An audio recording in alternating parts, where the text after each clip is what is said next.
এভাবে লেগে গেছে এই চেয়ার আর ভূমিকম্পে ছুটবে না, ভূমিকম্পে লড়বে না, তারা মনে করেছিলেন। ঠিক না বেঠিক?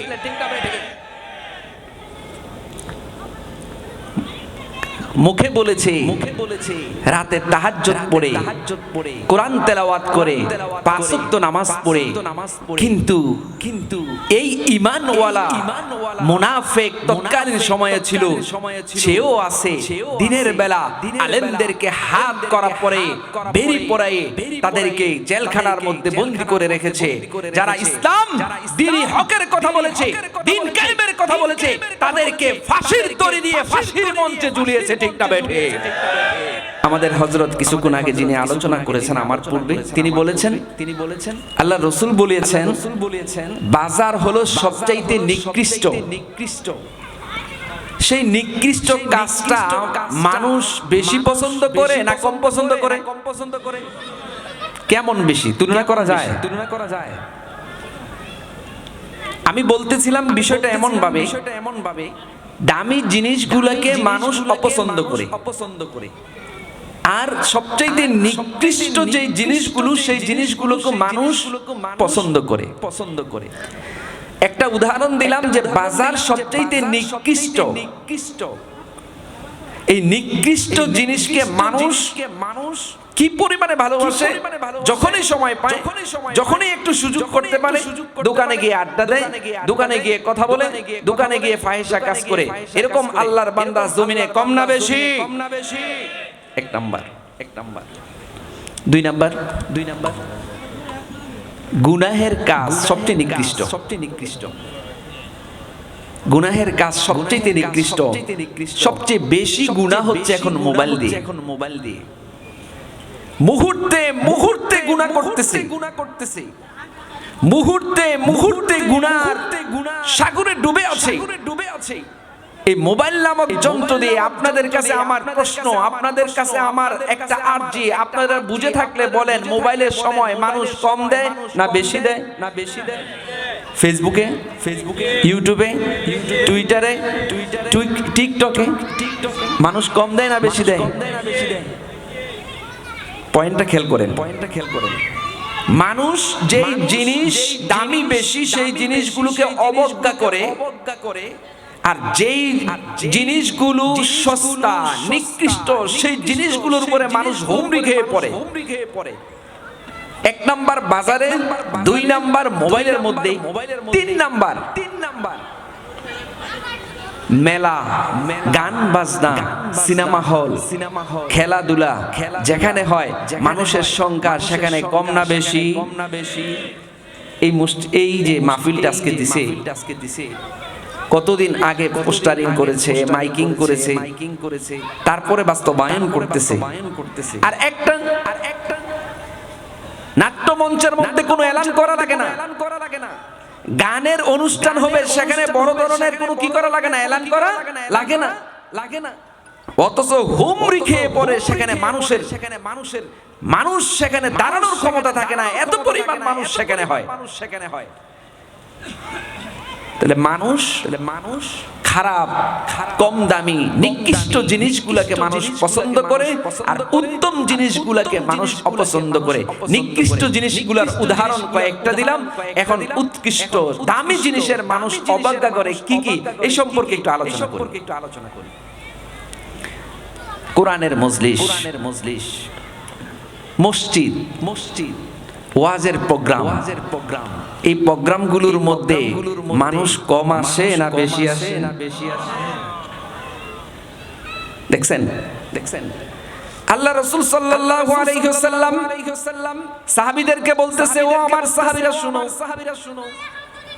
জান্নাতের বাগানে তোমরা বিচরণ করো, জান্নাতের বাগানে তোমরা বেশি পরিমাণে হাঁটাহাঁটি করো। সাহাবীরা বললেন, ইয়া রাসূলুল্লাহ, ইয়া হাবিবাল্লাহ, জান্নাত কোথায়? দুনিয়াতে কি জান্নাত আছে? আল্লাহ রাসূল সাল্লাল্লাহু আলাইহি ওয়াসাল্লাম ডেকে বলতেছে, যেখানে কোরআনের তাফসীর হয়, কোরআনের কথা হয়, রাসূলুল্লাহ সাল্লাল্লাহু আলাইহি ওয়াসাল্লামের সুন্নাহর কথা হয়, সেই জায়গাটাকে আল্লাহ তাআলা আমার মাধ্যমে জান্নাত ঘোষণা করে দিয়েছে। তাহলে বোঝা গেল জান্নাতের সার্টিফিকেট যে প্রোগ্রামকে রাসূল দিয়েছে সেই প্রোগ্রাম দামি না কম দামি? দামি প্রোগ্রামের মধ্যে মানুষ কম আসে না বেশি আসে? দুই নাম্বার মসজিদগুলোর মধ্যে মানুষ খুব কম যায়, মানুষগুলো খুব কম যায়। জুমার দিন 3 তলা পর্যন্ত 4 তলা পর্যন্ত মানুষ পরিপূর্ণ হয়ে যায়। আসরের সালাত যখন হয় তখন 1 কাতার 2 কাতার 3 কাতার লোক হয়। জুমার দিন যায় না গেলে মানুষ খারাপ বলবে, তার ঘরের পরিবারের লোকজন খারাপ বলবে। এই খারাপকে ডাকার জন্য জুমার সময় যায়, আর বাকি উক্ত ঘরের লোকও কিছু বলে না, আর তার মনের মধ্যে এরকম অনুশোচনাও না যে মসজিদে যেতে হবে, সেই জন্য মসজিদে যায় না। আর মসজিদ হলো দুনিয়ার মধ্যে সবচেয়ে উত্তম জায়গা, সবচেয়ে উত্তম জায়গা। সেই উত্তম জায়গার মধ্যে মানুষগুলো কম যায় না বেশি যায়? এতটুকুই। সার কথা হলো যেই জায়গায় মানুষের অভ্যাস, তার মানুষের একটা স্বভাব, সেটা হলো কি যে যেখানে নিকৃষ্ট সেই জায়গায় মানুষ বেশি যায়, যেখানে উৎকৃষ্ট সেখানে মানুষ কম আসে। এবার আসেন আমলের ক্ষেত্রে 3টা আমল হলো সর্বশ্রেষ্ঠ আমল। কয়টা আমল বলেন না? কয়টা আমল? এই 3টা আমল শুনতে রাজি আছেন তো? অল্প সময়, আমি আর বেশি কথা বলবো না, অল্প সময় বলবো। এক আমল আল্লাহ রাসূল সাল্লাল্লাহু আলাইহি ওয়াসাল্লাম ফরমান, এই 3টা আমল কোন ব্যক্তি যদি করে, এই 3টা আমল যদি কোনো ব্যক্তি তার জীবনে ফিট করে নেয়, এই 3টা আমল নিয়ে সারা জীবন পরিচালনা করে, রাসূলুল্লাহ সাল্লাল্লাহু আলাইহি ওয়াসাল্লাম ইরশাদ ফরমান, এক একটা আমলের বিনিময়ে আল্লাহ তাআলা তাদেরকে জান্নাত দিয়ে দিবে। এক নাম্বার বড় দামি জিনিস। আপনারা বলেন তো, একটা মানুষের জীবনে সবচেয়ে বড় দামি আমল কোনটি? ঈমান। বড় আমল কয়টি? একটি, সেটা হলো নাম কি? ঈমান। বুঝেন তো? ঈমানটা বুঝেন? কোন মানুষের নাম ঈমান? খুব খেয়াল করেন, কোন মানুষের নাম ঈমান? ঈমান। আল্লাহ রাসূল সাল্লাল্লাহু আলাইহি ওয়াসাল্লাম ইরশাদ ফরমান, ঈমান বড় দামি জিনিস, ঈমান বড় দামি জিনিস। মানুষগুলো দামি জিনিসের কাছে কম আসে। আমরা 90% মুসলমান, 90% মুসলমান হয়ে আমরা দাবি করি মুসলমান, ঈমানদার। আসলে আমরা মুসলমানও না, ঈমানদারও না। পৈতৃক সূত্রে আমরা মুসলমান, ঠিক না বেঠে? পৈতৃক সূত্রে একটু আসেন, খোলাসা করি, আমরা একটু আলোচনা করি। ঈমান কি জিনিস? অদৃশ্যের প্রতি বিশ্বাস স্থাপন করার নাম হচ্ছে ঈমান। আপনারা আল্লাহকে দেখছেন? উত্তর দিতে হবে, একটু দেন না।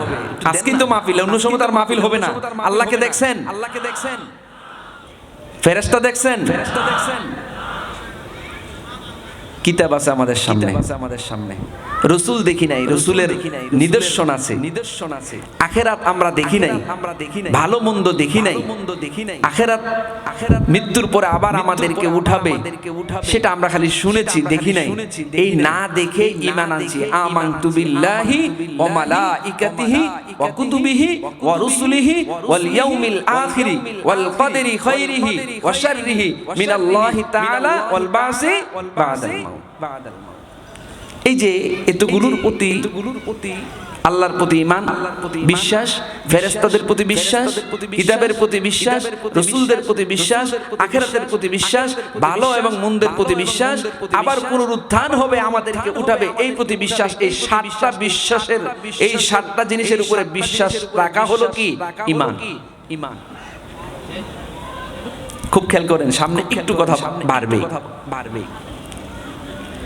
90% মুসলমানদের মধ্যে সকলে বলি যে আমরা ঈমানদার, আসলে আমরা ইমানদার নয়। ইমান বড় দামি জিনিস।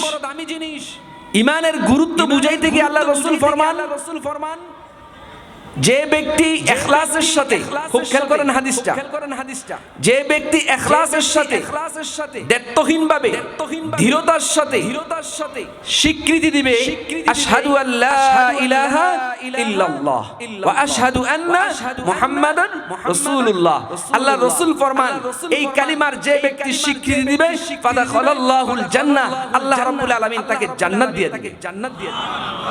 ইমানের দাম দেখেন, ইমানের দাম কত বড় দাম। আল্লাহ রাসূল সাল্লাল্লাহু আলাইহি ওয়াসাল্লাম পৃথিবীতে আসার আগে বাবা মারা গেছে। পৃথিবীতে আসার পর 6 বছরে মা মারা গেছে, 8 বছরে দাদা মারা গেছে।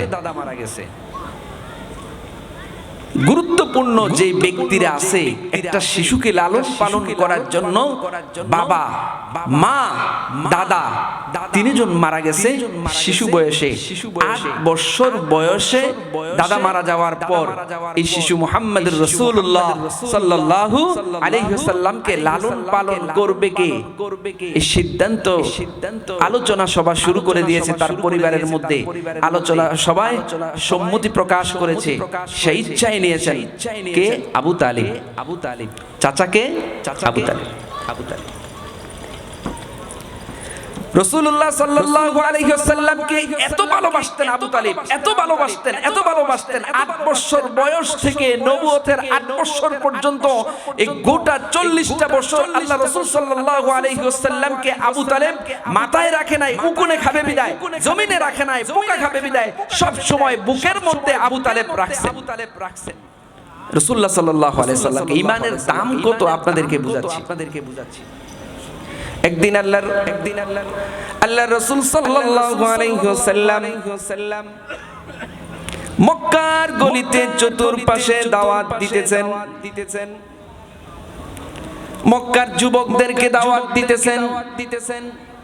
বারবার বলতেছে ইয়া আইয়ুহান নাস কুলু লা ইলাহা ইল্লাল্লাহ, হে মক্কার অধিবাসীরা শুনো, ও মক্কার যুবকেরা শোনো, ও মক্কার বৃদ্ধ লোকেরা শোনো, কুলু লা ইলাহা ইল্লাল্লাহ, তোমরা যদি পড়ো লা ইলাহা ইল্লাল্লাহ। ঈমানদার কখনো মানুষকে হয়রানি করতে পারে না। ঈমানদার কখনো মিথ্যা মামলা দিয়ে মানুষকে বছরের পর বছর জেলখানায় বন্দী করতে পারে না। কি বলেন? ঈমানদার ওবাইদুল্লাহ ইবনে সুলুল সে বলেছে আমানতু বিল্লাহ, আমি আল্লাহর প্রতি ঈমান আনছি, মুখে বলছে অন্তরের মধ্যে নেয় নাই। ঠিক না বেঠি? ঠিক এরকম এখনকার মুসলমান 90% মুসলমান, পৈতৃক সূত্রে মুসলমান, জন্মসূত্রে মুসলমান, কিন্তু মুখে বলে অন্তরের মধ্যে সেটা নেয় না। ঠিক না বেঠি? এখনো ভালো মন্দ চিনে না। আমরা মুসলমান এখনো ভালো চিনি না, মন্দ চিনি না। এখন কি বলে আমাদের দেশে মুদ্রার এপিট আর ওপিট এই দুইটাই চিনি। আমরা বুঝি মুদ্রার এপিট চলে গেলে ওপিট, এটা বুঝি।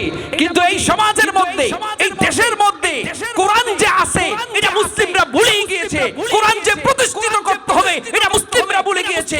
কোরআন অনুযায়ী যে জীবন পরিচালনা করতে হবে সেটা মুসলিমরা ভুলে গিয়েছে। কোরআন অনুযায়ী সমাজ পরিচালনা করতে হবে সেটা মুসলিমরা ভুলে গিয়েছে।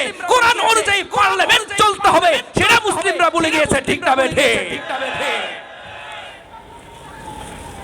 ঈমানদার বলি আমরা, ঈমানদার।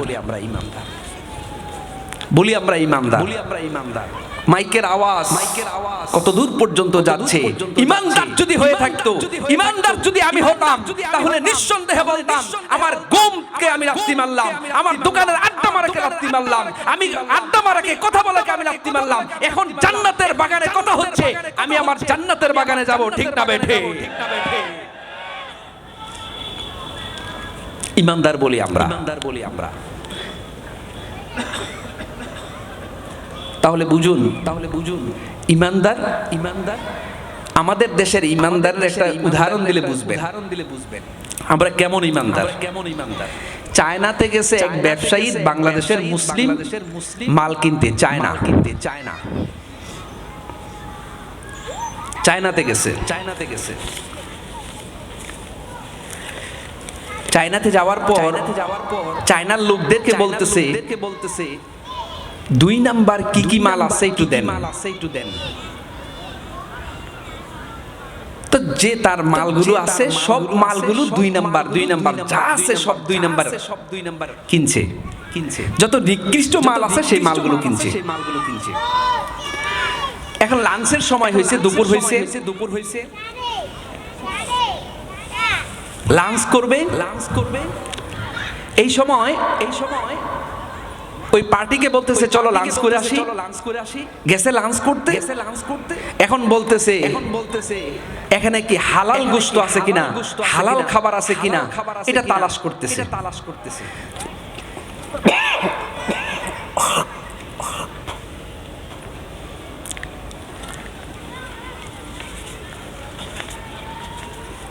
আল্লাহুম্মা সাল্লি আলা সাইয়্যিদিনা মুহাম্মাদ।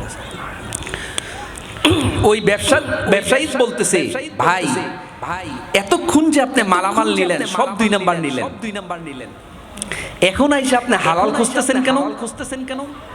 আপনাদের উচিত ছিল ব্যবসার ক্ষেত্রে আপনি যেরকম 2 নাম্বার করছেন, খাওয়ার ক্ষেত্রেও আপনি 2 নাম্বার করবেন। শুকরের গোশত খাইবেন, কুত্তার গোশত খাইবেন, সিয়ার গোশত খাইবেন। কি বলেন আপনারা? আমরা মুসলমানরা দাবি করি সর্বক্ষেত্রে করি দুর্নীতি, সর্বক্ষেত্রে করি ঝামেলা, আর যখন আমরা কালিমার কথা বলি তখন বলি আমি ইমানদার। ঠিক না বেঠি? চলবে না।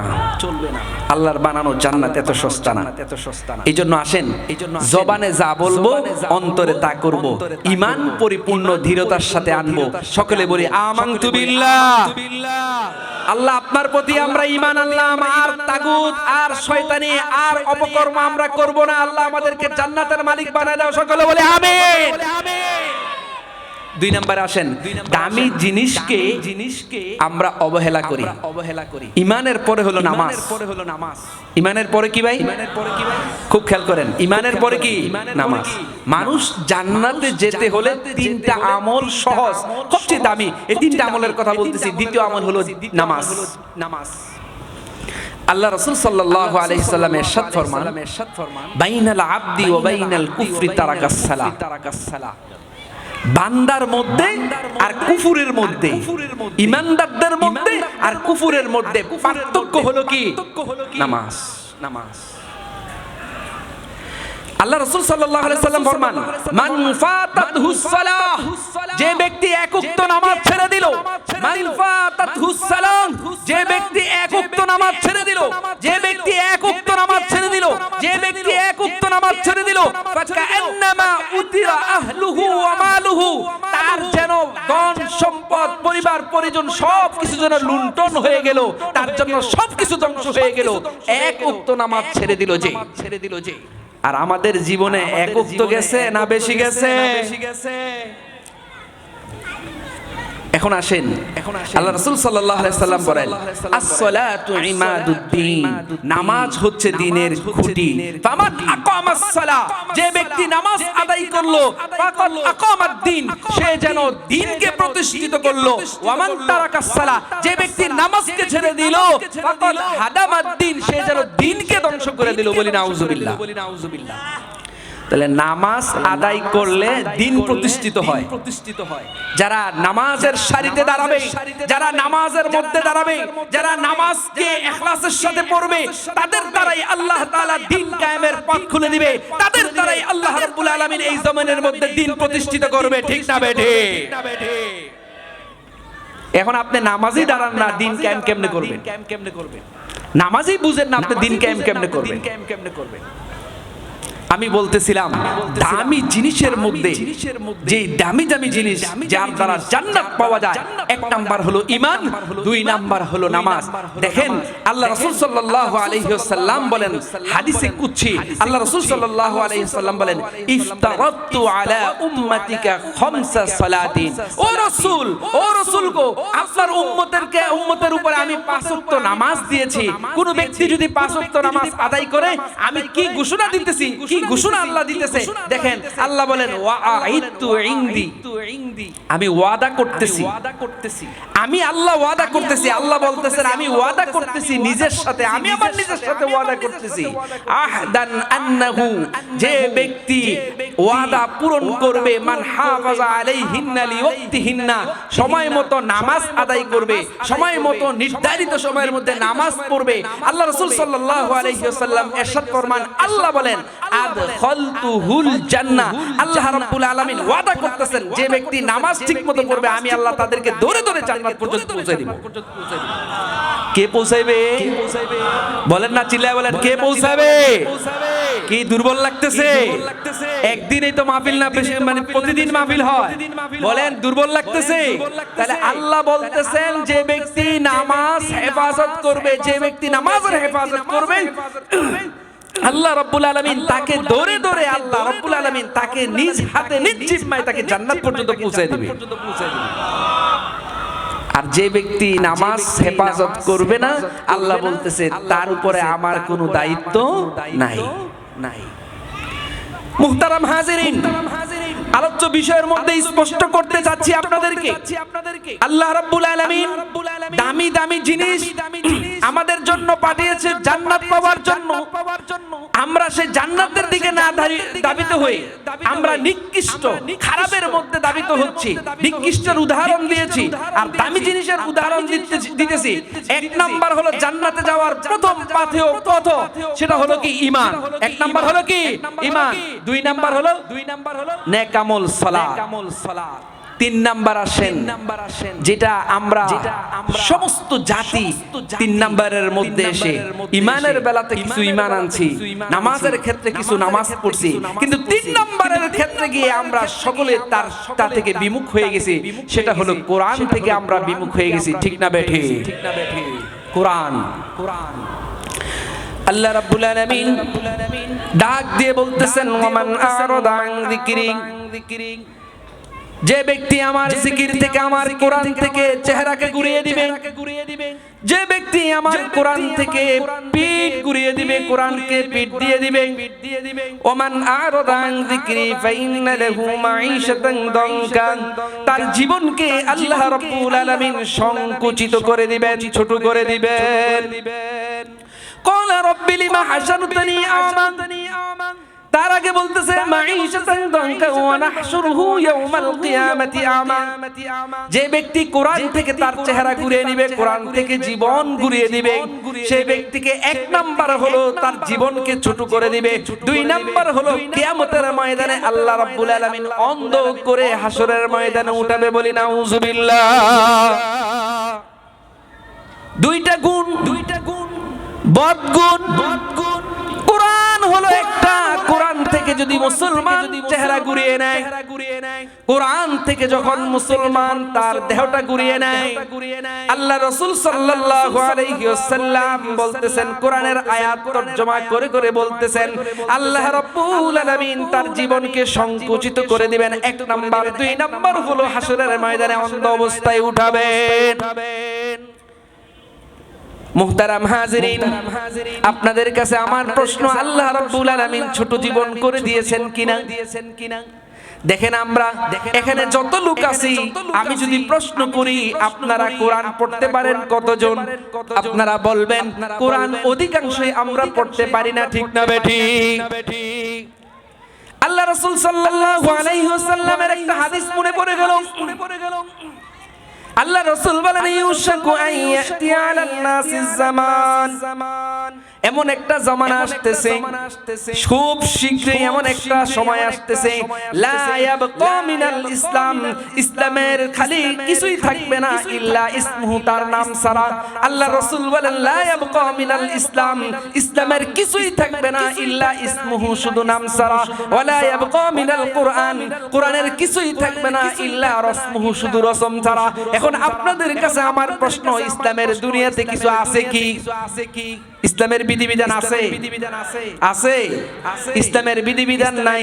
ওয়ালা ইয়াবকা মিনাল কুরআন, কোরআনের আইন সমাজের মধ্যে আছে? আছে সমাজে? ইল্লা রাসমুহু, শুধু রসমটা আছে। ঠিক না বে ঠিক? খালি চুমা দেয়, খালি চুমা দেয়, চুমা দেয়, চুমা দেয়। আগে তো ঘরের মধ্যে কোরআন শরীফ রাখতো মা বোনেরা, পড়তো। এখন কোরআন শরীফ ঘরের মধ্যে রাখেও না। ঠিক না বেঠি? রাখেও না, রাখেও না। মাসাজিদুহুম আমিরাতুন ওয়া হিয়া খারাবুম মিনাল হুদা। আল্লাহ রাসূল সাল্লাল্লাহু আলাইহি ওয়াসাল্লাম বলেন, মসজিদগুলো হবে চাকচিক্য, মনোরম মনোরম দৃশ্যের অধিকারী হবে মসজিদগুলো, কিন্তু মসজিদগুলা থেকে দ্বীনের কোনো কথা হবে না, দ্বীন কায়েমের কোনো কথা হবে না। আল্লাহর জমিনে আল্লাহর দ্বীন প্রতিষ্ঠিত হোক, সেখানে আলোচনা হবে না। মসজিদ থেকে কোনো হেদায়েতের হাওয়া চালু হবে না। আপনাদের কাছে আমার প্রশ্ন, মসজিদগুলো এখন চাকচিক্য আছে না নাই? হেদায়েতের কথা হয়? হয় না, হয় না। দ্বীন ইসলামের কথাগুলো হয়? হয় না। দ্বীন কায়েমের কথাগুলো হয় না? হয় না। আল্লাহর জমিনে আল্লাহর দ্বীন প্রতিষ্ঠিত হোক, এই কথাগুলো মসজিদ থেকে হওয়ার কথা ছিল। এখন মসজিদের মধ্যে এই কথাগুলো নাই। ঠিক না বেঠে? যদি বলো দ্বীন কায়েমের কথা, ওই মসজিদের ইমাম সাহেবের চাকরি থাকে না। যদি বলে তন্ত্র মন্ত্র শেষ করে দিয়ে একটা সুযোগ আসছে কোরআনের দেশ বাংলাদেশ গঠন করার, এই দায়িত্বহীন ভাবে যদি খুতবার মধ্যে এই কথাটা বলা হয়, তাহলে দেখা গেছে তাগুত শক্তি ঈমান ওয়ালাদের মধ্যেই চলে আসবে। ঠিক না বেঠে? বলবে হুজুর লাগবে না আপনাকে, লাগবে না আপনাকে। কি বলবে? কি বলবে? হুজুর লাগবে না আপনাকে। এই ভয়ে হুজুররা আমরা বলতেও পারি না। এখন একটা সুযোগ, এমন একটা সুযোগ, স্বাধীনতার পর থেকে অদ্যাবধি পর্যন্ত কত শক্তি দেখলাম, কত ক্ষমতাবান দেখলাম, খালি দেশকে উন্নত খালি স্লোগান দিয়েছে, কিন্তু দেশের মধ্যে কোনো কিছু করে নাই। তারা হাওয়া ভবন বানিয়েছে দেশের বাইরে। ঠিক না বেঠে? একটা সুযোগ আছে এখন কোরআনের জিন্দেগি, কোরআনের দেশ গঠন করার। এই সুযোগটা আমাদের কাজে লাগানো দরকার আছে না নাই? একটা সুযোগ, একটা সুযোগ, একটা সুযোগ, একটা সুযোগ। তো মসজিদগুলা থেকেও আমরা আলেম যারা আছি, ইমাম যারা আছে, খতিব যারা আছে, তারা কি করতে পারে না? দায়িত্বহীন ভাবে একামত দ্বীনের কথা বলতে পারে। বলতেছিলাম, যারা কোরআন থেকে তাদের চেহারাকে ঘুরিয়ে নেবে, আল্লাহ রাব্বুল আলামিন তাদের জীবনকে সংকুচিত করে দিবে, ছোট করে দিবে।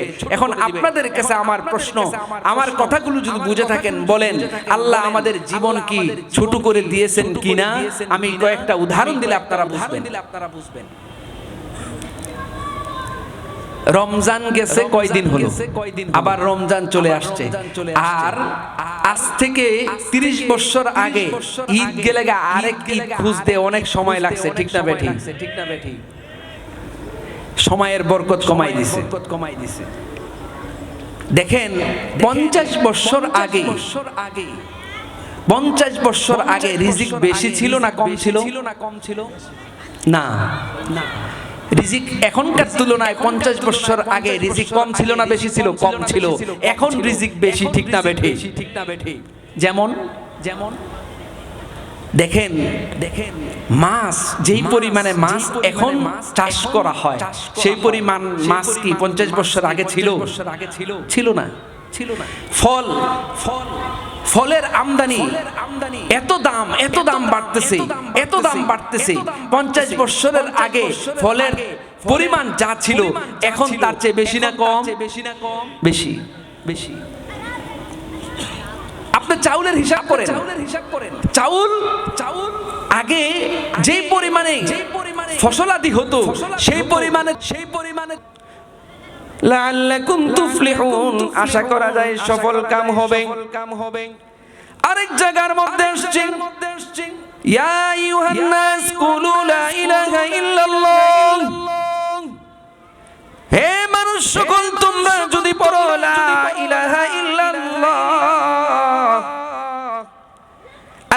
তাআলার সুন্দর বানানো এমন জান্নাত তোমাদেরকে দিবে যে জান্নাতের কখনো কল্পনা করা যায় না। মক্কার কাফেররা রাসূলুল্লাহ সাল্লাল্লাহু আলাইহি ওয়াসাল্লামকে আঘাত করা শুরু করে দিলেন, পাথর মারা শুরু করে দিলেন, বৃষ্টির মতো পাথর। আল্লাহর রাসূল রক্ত নিয়ে রঞ্জিত হয়ে ঘরের মধ্যে চলে আসলেন। আবু তালেবের স্ত্রী রাসূলকে দেখে হাউমাউ করে চিৎকার শুরু করে দিলেন, হায় হায়, আব্দুল্লাহর বেটা মুহাম্মদকে কেমন ভাবে আঘাত করেছে। আবু তালেবের স্ত্রী ও মুহাম্মদ রাসূলুল্লাহ সাল্লাল্লাহু আলাইহি ওয়াসাল্লামকে অত্যন্ত ভালোবাসতেন।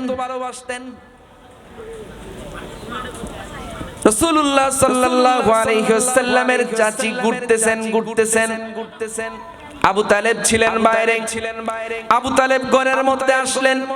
আবু তালেবকে বললেন, ও আবু তালেব শুনেন, ততক্ষণ পর্যন্ত ঘরের মধ্যে প্রবেশ করবেন না যতক্ষণ পর্যন্ত আমার কথা না শুনবেন, আর আমার কথা শোনার পরে যতক্ষণ পর্যন্ত ফয়সালা না করবেন ততক্ষণ পর্যন্ত ঘরের মধ্যে ঢুকবেন না।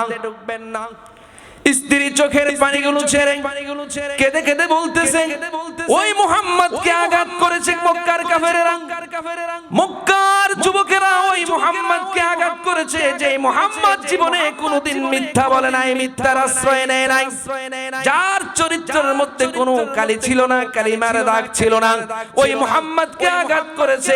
যারা আঘাত করেছে যতক্ষণ পর্যন্ত বিচার না করতে পারবেন আবু তালেব, ততক্ষণ পর্যন্ত ঘরের মধ্যে আপনি প্রবেশ করবেন না। এবার তলোয়ারি নিয়ে বাইতুল্লাহর সামনে দাঁড়িয়ে চ্যালেঞ্জ করা শুরু করে দিলেন, আমার ভাতিজার গায়ে কে আঘাত করেছেন, আমার ভাতিজার গায়ের মধ্যে কে আঘাত করেছে, যদি মায়ের বুকের দুধ খেয়ে থাকো আমার সামনে এসো, তোমার কল্লাটা দ্বিখণ্ডিত করে আমি জমিনের মধ্যে ফেলে দিব। ঈমান বুঝাচ্ছি, ঈমান কত বড় দামি জিনিস।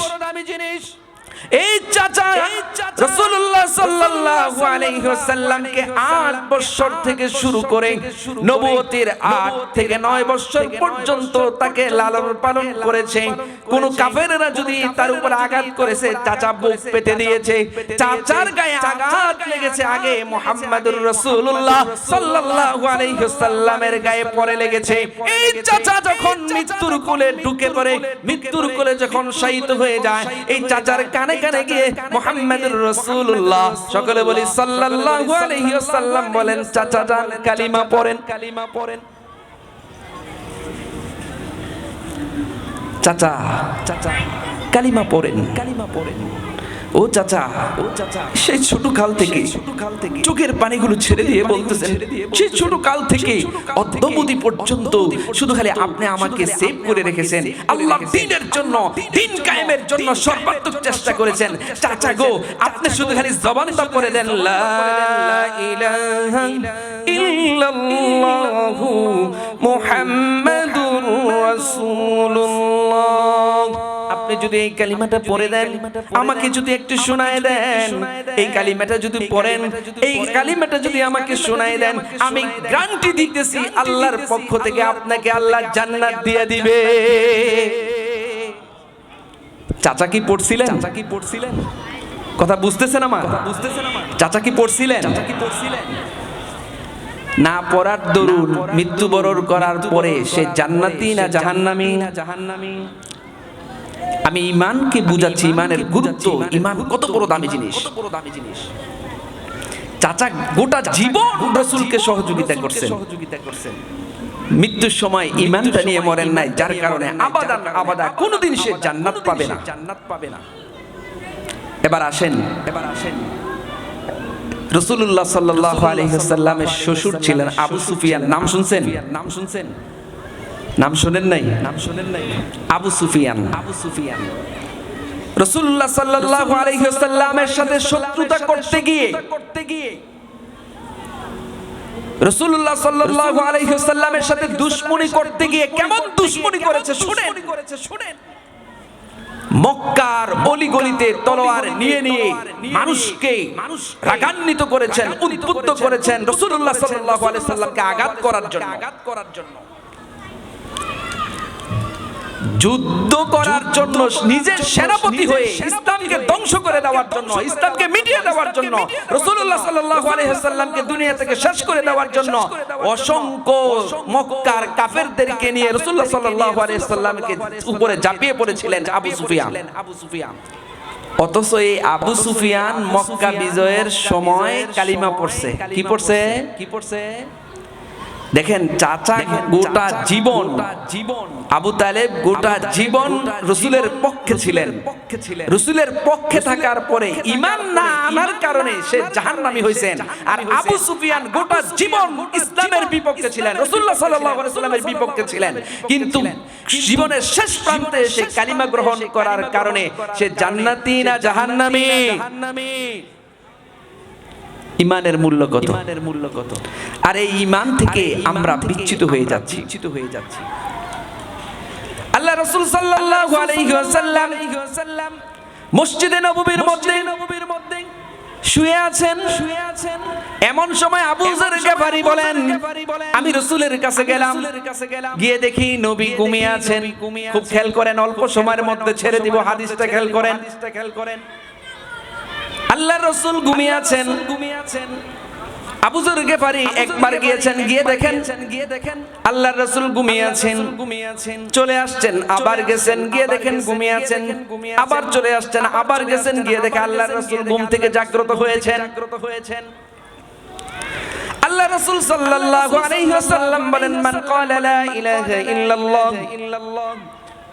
আবু যরকে ডেকে বলেন, আবু যর, যে ব্যক্তি বলে লা ইলাহা ইল্লাল্লাহ, আর এই কালিমা পড়ার পরে এই অবস্থায় যদি কোনো ব্যক্তি মৃত্যুবরণ করে, ইল্লা দাখালাল জান্নাহ, আল্লাহ রাব্বুল আলামিন তাকে জান্নাত দিয়ে দিবে। এবার আবু যর আশ্চর্য হয়ে গেলেন, লা ইলাহা ইল্লাল্লাহ বললেই কি জান্নাত পাওয়া যাবে? আরেকটু সহজ করতেছেন, রাসূলকে বলতেছেন, ওয়া ইন জানা ওয়া ইন সারাকা, ইয়া রাসূলুল্লাহ, ইয়া হাবিবাল্লাহ, কোন ব্যক্তি যদি চুরি করে, জেনা করে, তারপরেও কি সে জান্নাতে যাবে? ক্বালা, আল্লাহর রাসূল বলেন, ওয়া ইন জানা ওয়া ইন সারাকা, কোন ব্যক্তি যদি জেনা করে, চুরি করে, তারপরেও লা ইলাহা ইল্লাল্লাহ বলার কারণে সে জান্নাতে যাবে। সুবহানাল্লাহ। তিনবার জিজ্ঞাসা করলেন আবু যর। তিনবার বলার পরে আল্লাহর রাসূল রাগান্বিত অবস্থায় বলতেছেন, আব্দুল্লাহর ছেলে মুহাম্মদ যেই কথা বলেছে, যেভাবে বলেছে ঠিক সেভাবেই হবে। ও আবু যর, তোমার নাকটা ধুলিতে মিশে যাক, তোমার কপালটা ধুলিতে মিশে যাক। কোন ব্যক্তি যদি লা ইলাহা ইল্লাল্লাহ বলে, আল্লাহ রাব্বুল আলামিন এই ব্যক্তিকে জান্নাত দিয়েই দিবে।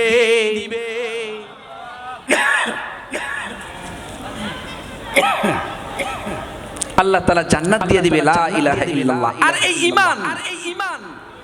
এই ঈমান দামি জিনিস, এই দামি জিনিস মুসলমানরা আজকে এটা অবজ্ঞা করে, অবহেলা করে।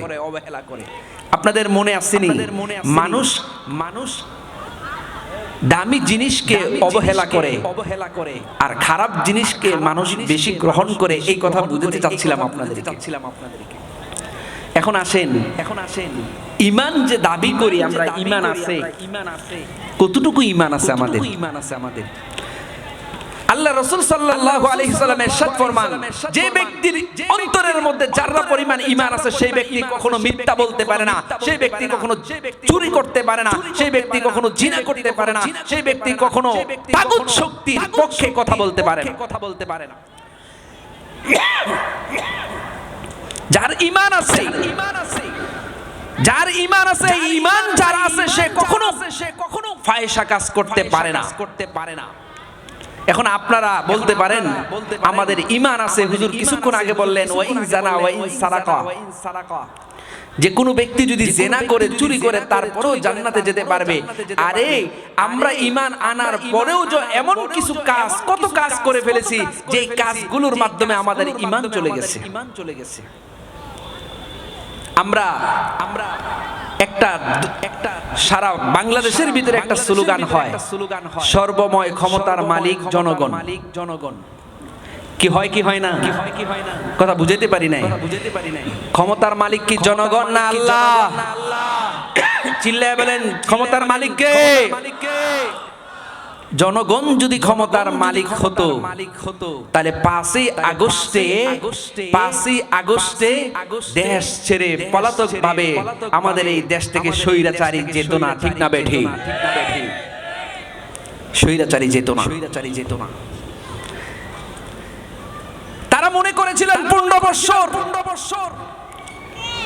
বছর ক্ষমতায় থাকার কারণে চেয়ার মনে হয় এমন ভাবে লেগে গেছে, এই চেয়ার আর ভূমিকম্পে ছুটবে না, ভূমিকম্পে লড়বে না। তারা মনে করেছিলেন। ঠিক না বেঠি?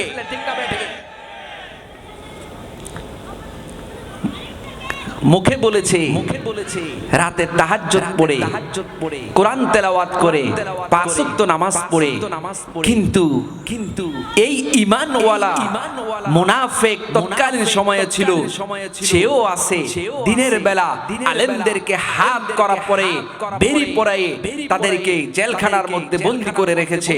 যারা ইসলাম দ্বীনি হকের কথা বলেছে, দ্বীন কায়েমের কথা বলেছে, তাদেরকে ফাঁসির দড়ি দিয়ে ফাঁসির মঞ্চে ঝুলিয়েছে। ঠিক না বেঠে? বলে ঈমান, তারা বলে ঈমান। এটা মুনাফিকি ঈমান, নিঃসন্দেহে মুনাফিকি ঈমান। ঈমানদার কখনো কোরআনের বিপক্ষে যেতে পারে না। ঈমানদার কখনো দ্বীন ইসলামের বিরোধী যেতে পারে না। ঈমানদার কখনো, যে এখন অনেক বেশি কষ্টদায়ী হয়, কিন্তু এখন প্রশ্ন হলো, আগে রিজিকের মধ্যে বরকত ছিল, এখন এত পরিমাণ রিজিক হয়েছে, এত পরিমাণ রিজিকের মধ্যে বরকত আছে কিনা? নাই। এত পরিমাণ রিজিক থাকার পরও কি নাই? বরকত নাই। কেন বরকত নাই? আল্লাহ তাআলা এই যে কোরআনের মধ্যে বলেন, ওমান আ'রাদা আন যিকরি ফাইন্না লাহু মাঈশাতান দনকা। কেন না আমি আপনি কোরআন থেকে বিমুখ হয়ে গেছি, কোরআনকে আমরা ছেড়ে দিয়েছি, কোরআন আমাদের জীবন থেকে ঠেলে দিয়েছি, যার কারণে আল্লাহ রাব্বুল আলামিন রিজিক দিয়েছে, কথা সত্য, সর্বোপরি রিজিক দিয়েছে। রিজিকের উৎকর্ষের মধ্যে চলে গিয়েছি, বিজ্ঞানের উৎকর্ষের মধ্যে আমরা চলে গিয়েছি, কিন্তু আমাদের মধ্যে আল্লাহ রাব্বুল আলামিন শান্তি দেয় নাই। শান্তি না দেওয়ার কারণে আমাদের জীবন ছোট হয়ে গেছে। ঠিক না বেঠি?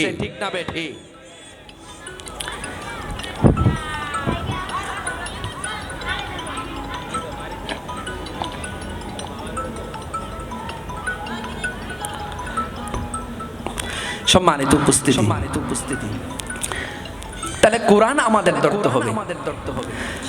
কোরআন যত পড়ব, কোরআনের কাছে যত আসবো, কোরআনকে যত মেনে নিব, কোরআন যত আমার ব্যক্তি জীবনে আমরা গঠন করব, কোরআন আমি আমার পারিবারিক জীবনে গঠন করব, কোরআন যখন আমি আমার সামাজিক জীবনে গঠন করব, কোরআন যখন আমি আমার রাষ্ট্রের জীবনে গঠন করব, আল্লাহ রাসূল সাল্লাল্লাহু আলাইহি ওয়াসাল্লাম ইরশাদ ফরমান, যে আল্লাহ রাব্বুল আলামিন জীবনকে বিশাল বড় করে দিবে, রিজিককে আল্লাহ তাআলা প্রশস্ত করে দিবে, দেশের ভিতরে শান্তি আর শান্তি আসবে। ঠিক না বেঠে? কোরআন ধরলেই আল্লাহ করবে, কোরআন ছাড়া কারো পক্ষে সম্ভব না। কোরআন যখন মানুষ পড়বে, তখন কোরআনের পড়ার কারণে মানুষের মধ্যে আর পশুত্ব স্বভাব থাকবে না। কোরআন যখন মানুষ গ্রহণ করে নেবে, তখন মানুষের মধ্যে আর খারাপই থাকবে না। কোরআন যখন মানুষ বুকে জড়িয়ে নেবে, তখন দেখবেন মানুষের মধ্যে আর কোনো বিশৃঙ্খলা থাকবে না, সকলে এক কালিমার ছায়াতলে চলে আসবে। ঠিক না বেঠে? সবাই এক কালিমার ছায়াতলে চলে আসবে। বলতেছিলাম মুহতারাম হাজিরিন, আপনাদেরকে বুঝাতে চাচ্ছিলাম যে মানুষগুলো দামি জিনিসের কাছে আসে না, যেই জিনিসগুলো সবচেয়ে নিকৃষ্ট খারাপ সেই জিনিসের কাছে মানুষ ছুটে যায়। মানুষ খারাপের মধ্যে ছুটে যায় কি? মানুষ খারাপের মধ্যে ছুটে যায় বাজারের মধ্যে, মানুষ খারাপের মধ্যে ছুটে যায় কি? মোবাইল ফোনের মধ্যে মানুষ ডুবে গিয়েছে। মানুষ খারাপের মধ্যে যায় কি? রাস্তাঘাটে খেলাধুলা হয়, সেখানে মানুষ চলে গিয়েছে। প্রধান মেহমান চলে আসছে, নারে তাকবীর, সকালে বলে নারে তাকবীর, প্রধান বক্তার আগমন।